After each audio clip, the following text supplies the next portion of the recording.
कि आज हमारा सब जिलाली परचम आजाद फजाओं में लहरा रहा है। मुझे घंटा फर्क नहीं पड़ता।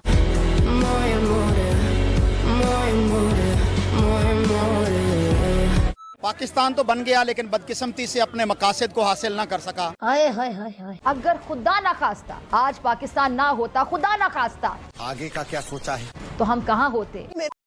माता की जय, भारत माता की जय, हर घर तिरंगा, हर घर तिरंगा। वहाँ पे भारत माता जय के या वंदे मातरम के नारे लग रहे हैं। जी यही तो जमहूरियत है, यही तो जमहूरियत है। सर हम तो तब से ही, जब से मेरा जन्म हुआ मैं तब से ही खुश हूँ। मैं हिंदुस्तान का शहरी हूँ और उम्मीद करता हूँ कि इस 15 अगस्त को हम एक खुशी से मनाएंगे और जो शहीद हुए हैं उनको याद करेंगे। मेरे ख्याल से जी अगर देखा जाए नेशनली देखा जाए तो यूनिटी के लिहाज से बड़ी अच्छी कैंपेन है, क्योंकि उनकी बहुत सारी स्टेट्स हैं, बहुत बड़ी स्टेट्स हैं और मैं तो बाकायदा इंडियंस को जानता हूँ अपने जो यूए में रहते हैं, वो डिफरेंट कल्चर डिफरेंट लैंग्वेज के हैं, लेकिन जब उनकी बात होती है तो वो तिरंगा उनका एक ही है। भारत माता की जय, भारत माता की जय, भारत माता की जय, वंदे वंदे, हर घर तिरंगा, हर घर तिरंगा। कश्मीरी लोग अपनी जगह ठीक है, उनके पास इंडिया का एजुकेशन सिस्टम है, उनके पास जो इंडिया के पास दुनिया के इतने सॉफ्टवेयर इंजीनियर हैं कि इंडिया को अब किसी आईटी बंदे की जरूरत नहीं है, उनके पास पहले अवेलेबल हैं। उनके पास वो सिस्टम है एजुकेशन का जिसकी दुनिया तारीफ करती है। कश्मीरियों के पास मैं कहता हूँ कि कश्मीरियों को अपनी जगह पे रहने दे, पहले हमारी तरफ देखें।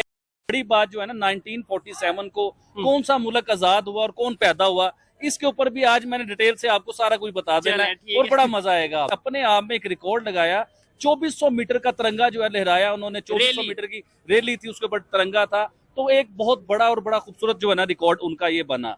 अच्छा मैं पाकिस्तानी कश्मीर में बताना चाहूंगा, देखें एक दिन पहले पाकिस्तानी कश्मीर में भी आजादी हुई, उधर भी आजादी मनाई गई उनके मतलब तरीके से जो भी था। मैं इधर कंपेयर ये करना चाहूंगा, देखें जो साहब हमारे यहाँ कश्मीर में एक आजाद कश्मीर का अपना झंडा है और एक पाकिस्तान का झंडा लहराया जाता है उधर, और हिंदुस्तान में सिर्फ एक ही झंडा है और वही उनके कश्मीर में लहराया जाता है, वही उनके हिंदुस्तान में लहराया जाता है। अब मैं पूछना ये चाहूंगा कि हमारे साइड कश्मीर पे वो एक झंडे से आजादी मनाएंगे या दो झंडे से आजादी मनाएंगे। प्राइम मिनिस्टर नरेंद्र मोदी ने अनाउंस किया खड़े होकर वुमेन के ऊपर 15 अगस्त के लिए, जिस तरह उन्होंने अनाउंस किया अपनी स्पीच में वुमेन के ऊपर, वुमेन की सेफ साइड की बात की और उन्होंने बड़े सख्त अल्फाज यूज किए इसके बीच में कि अब वुमेन के साथ कोई भी किसी किस्म की हरकत होगी, चाहे वो अमीर का बच्चा हो, चाहे वो सियासतदान का बच्चा हो, चाहे वो किसी बड़े मिनिस्टर का बच्चा हो, जो है वो कानून और इंसाफ नाम की भी कोई चीज नहीं है। तो पाकिस्तान जिसके लिए बनाया गया था वो था ला इलाहा इल्लल्लाह मुहम्मद रसूलुल्लाह। आज हमने वो मकसद बिल्कुल अचीव नहीं किया और हमारे ऊपर ऐसे लोग हमारे ऊपर मुसल्लत कर दिए गए जिनको पाकिस्तानी कौम नापसंद करती थी, ना उन्हें कि उनको कत्ल किया जा सकता है।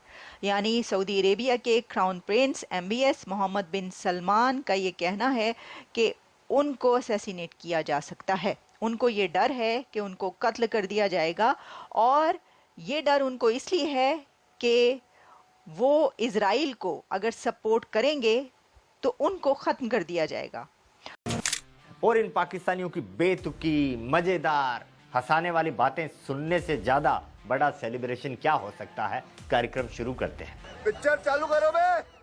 बड़ा रिकॉर्ड जो उन्होंने अपने आप में एक रिकॉर्ड लगाया, 2400 मीटर का तिरंगा जो है लहराया उन्होंने। 2400 मीटर की रैली थी, उसके ऊपर तिरंगा था, तो एक बहुत बड़ा और बड़ा खूबसूरत जो है ना रिकॉर्ड उनका ये बना। अच्छा मैं पाकिस्तानी कश्मीर में बताना चाहूंगा, देखें एक दिन पहले पाकिस्तानी कश्मीर में भी आजादी हुई, उधर भी आजादी मनाई गई उनके मतलब तरीके से जो भी था। मैं इधर कंपेयर ये करना चाहूंगा, देखें जो साहब हमारे यहाँ कश्मीर में एक आजाद कश्मीर का अपना झंडा है और एक पाकिस्तान का झंडा लहराया जाता है उधर, और हिंदुस्तान में सिर्फ एक ही झंडा है और वही उनके कश्मीर में लहराया जाता है, वही उनके हिंदुस्तान में लहराया जाता है।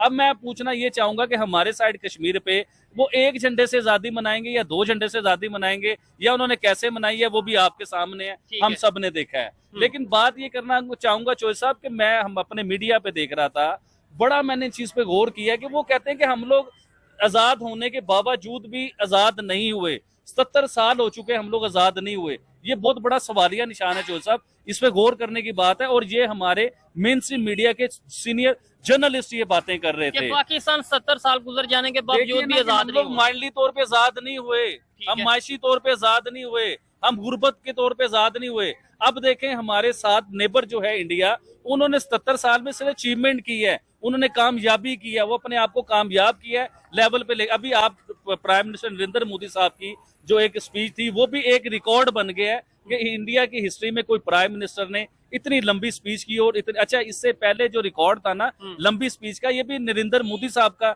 रिकॉर्ड था। उन्होंने अपना ही रिकॉर्ड तोड़ा और बहुत बड़ी स्पीच की उन्होंने। इतना लॉन्ग खड़े होकर लाइव स्पीच करना ये भी कोई छोटी बात है। लेकिन उसमें मैंने भी वो स्पीच सुनी थी, थोड़ी बहुत सुनी है, ज्यादा नहीं, सारी पूरी नहीं सुनी। उसमें एक चीज उन्होंने स्टेटमेंट दी है अपने अल्फाज में, जो कि मैं अपनी वर्डिंग में अभी बता रहा हूँ। उन्होंने बोला है कि दुनिया के किसी कंट्री को इंडिया से घबराने की जरूरत नहीं है, कि हम जितनी भी डेवलपमेंट कर ले किसी का नुकसान नहीं करेंगे। करता हूँ आपको, ये जो कल स्पीच, जो आज स्पीच हुई है नरेंद्र मोदी साहब की, इसमें तो उन्होंने जो बातें की, ये तो मैंने भी काफी बातें आपके साथ करनी है, लेकिन इससे पहले जो उन्होंने स्पीच की थी, उन्होंने ये कहा था कि मैंने अपनी 10 साल का 15 साल का जो टेन्योर है, इसके बीच में हिंदुस्तान को जंग नहीं दी, जंग नहीं दिखाई, अपने हिंदुस्तान को जंग में नहीं धकेला मैंने। देखें चौधरी साहब, दुनिया में कोई भी पावरफुल वज़ीर आज़म होता है ना, जो 10 साल 15 साल का टेन्योर करता है, वो अपने आप में कुछ बन जाता है और वो दुनिया से जंगे लड़ता है। आज जो उन्होंने स्पीच की, आज की स्पीच में उन्होंने ये कहा कि इंडिया नो डाउट के तरक्की कर रहा है, पूरी दुनिया में नजर आ रहा है